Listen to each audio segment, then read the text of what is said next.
Welcome to Empower Your Passion with President James Hendrick. I live in the Church of Jesus Christ of Latter-day Saints, success, confidence, and pride coach, and adversity educator. He'll teach you the tools and tips to help you achieve your best life, extraordinary life right now. So if you're ready, let's join together. Come on, folks, be ready. Let's fly.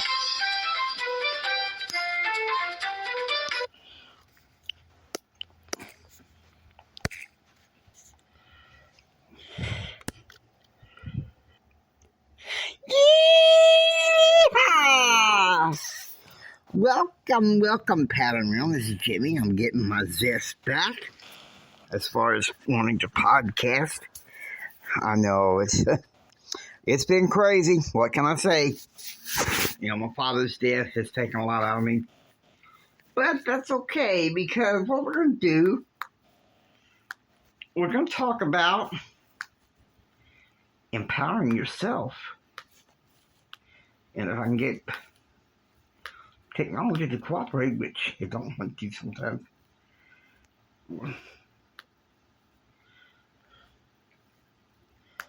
We are going to go over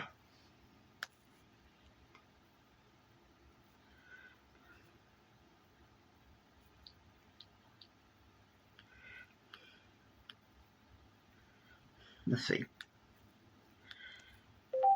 Jim Rohn, empower yourself.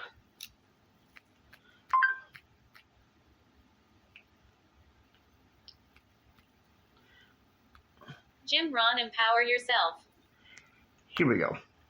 Become more than you are. That's the challenge. And of course, the other side of the coin reads, unless you change how you are, you'll always have. Here's the big challenge of life. You can have more than you've got because you can become more than you are. That's the challenge. And of course, the other side of the coin reads, unless you change how you are, you'll always have what you got. I have found in my experience that income does not far exceed personal development.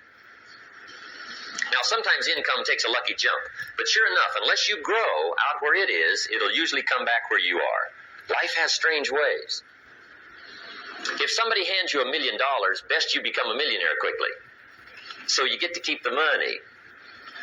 Otherwise, sure enough, it'll disappear.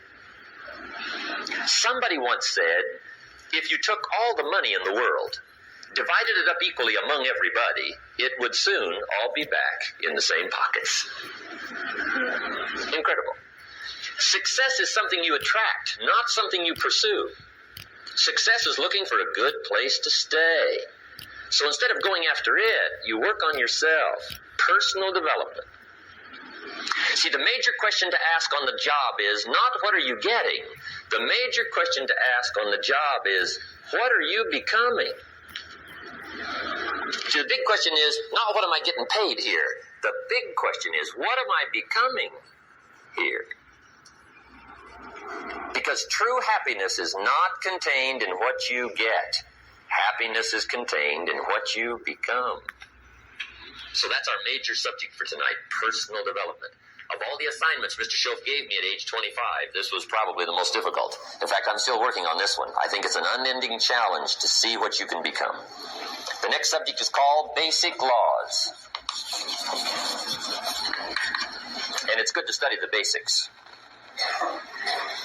And I call these basics primarily because they come from the Bible. Now, I'm not a theologian or a minister, and that'll be apparent. But Mr. Schoaf taught me that the Bible was a good textbook for ideas and stories and success equations, how to live the better life. I found out that was true.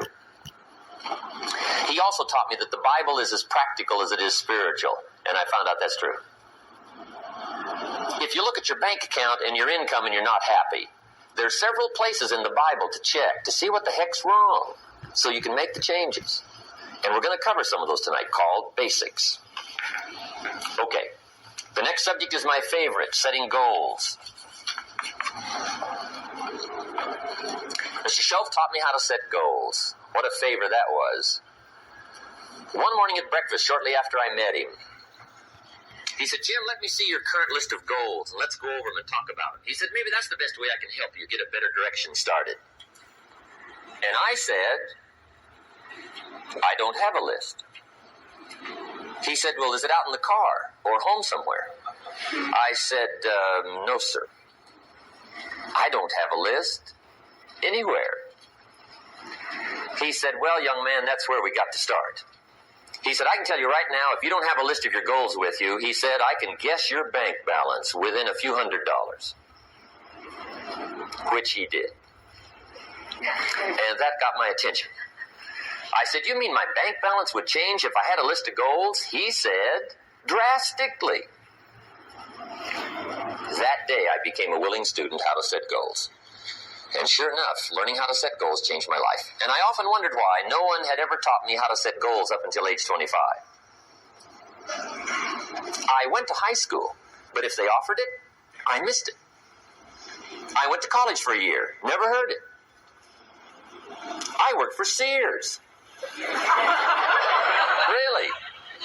And to my knowledge, Sears never taught it. Right? How to set goals. So here I am, age 25, married, my family's starting, I've been to college, I'm working, and I still don't know how to set goals. But fortunately, when I was 25, I met the man who taught me how, and it revolutionized my whole life. Economically, socially, personally, it's incredible. So I want to share with you tonight what Mr. Shove shared with me, how to set goals. It can be a life changer. Okay. The next subject is the negative part of the seminar. Life is part negative, so we got to talk about the negative. And this subject is called diseases of attitude. Diseases of attitude. There's a lot of things that can wreck your chances to do well. We live in a rather dangerous world, so you got to be not only wise, you got to be careful. Now, attitude diseases are just as bad as physical diseases, right? High blood pressure, heart trouble. I mean, a lot of things lace your chances to do well. So you've got to be careful. And attitude diseases are deadly. I mean, they'll destroy all the good things you start. Okay? So we'll go through those attitude diseases, how to spot them, how to look for them, what they are, and the cure. And I'm a pro on these because I've had them all, so I can give you excellent advice on these. Now, the last subject we're going to consider tonight is called the day that turns your life around. The day that turns your life around. And under this subject, we're going to talk about the emotions that can change your life. Human beings are emotional creatures, and emotions are powerful for life change. Now, of course, emotions are so powerful they can go either way on you. Emotions can either build or destroy. Now, with that caveat, last few minutes I have, I want you to empower yourself God's way. If you empower yourself by the degenerate culture, you will fail every time. Plain truth.